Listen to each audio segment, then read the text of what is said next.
So I wanted to ask you specifically because of your piece on Vince not long ago about how basketball development in Canada is sped up very quickly, and a lot of it you believe was caused by Vince and some of the other factors that surrounded those early 2000s Raptors teams. What other factors do you think have contributed to the speedy development of basketball in Canada aside from Vince? Because I know that was one that definitely had a major impact. Yeah, I mean, I think Vince had, it's almost like the umbrella effect or the comet across the sky, right? People just, kind of got everybody's attention. But, I think by far, in my mind, the biggest impact is that if you've got a son or a daughter who's 8 or 9 or 10 years old, and you want to get them into basketball, you can go on the internet, and chances are there's going to be a club and potentially a league or a clinic or a camp or there's an infrastructure for the game at the grassroots level that I know firsthand through my own kids that certainly didn't exist in my experience at similar age groups. And I think that's kind of become more and more ubiquitous, and really that's, I think, what's going to I think the generation of guys who are in the league now, they've kind of benefited by having the exposure to that at the grassroots level. So I think that's going to be your big, broad base that is only ever going to grow, because it's a very simple sport to organize. There's every school in the country has a facility, and you pay your permit, and there's more and more adults who are capable and interested in coaching because of their own experience with the game. So that's the one thing. And then the other is the generation of guys you're seeing in the league now, be it Tristan or Nick Stauskas or Corey Joseph, or the guys just kind of, post Steve Nash.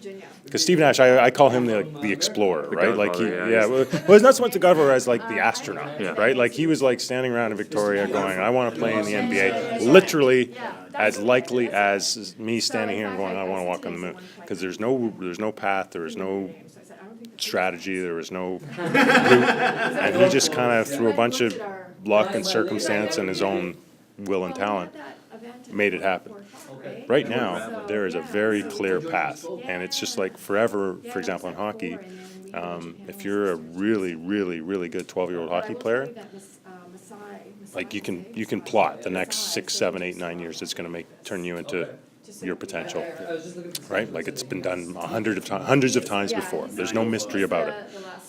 That wasn't always the case in basketball. It was very trial and error. It took a lot of luck. When guys started going, for example, the AAU circuit was kind of only invented from a Canadian perspective, 15 years ago maybe. So my point would be, if you're an elite 12-year-old basketball player and you want to play in the NBA, there's a very standard set of hurdles, or I wouldn't say hurdles, but there's almost a protocol for how you can best make that chance happen. And so those two things, long answer, I'm sorry. No, it's good. Those two things, like there's a real grassroots that's emerging and being established and taking root, where it's a mass participation sport like soccer and hockey and baseball and everything else. And then on the elite side of that, as kids kind of come up and have those dreams, there is a path to follow about how to realize your potential, and those two things I think will keep basketball you're gonna see this. What's happening now is not a blip. It's going to be the standard. Yeah, that was going to be my next question for you. Was kind of, now that this path has been set and guys like Steve have laid down the groundwork through, creating the path for the recent generation that's coming up and through. What is the next development for basketball in Canada? I mean, the CIS Final 8 is going to be a great event here in Toronto, and it's going to showcase some of the best local talent. But as a national basketball team, I know the Olympics, obviously World Championships, whether it's Pan Am, all of that stuff. But looking at more of almost an amateur level, what is the next step, do you think, for amateur basketball in Canada? Yeah, I think a couple of things that could happen that are sort of happening.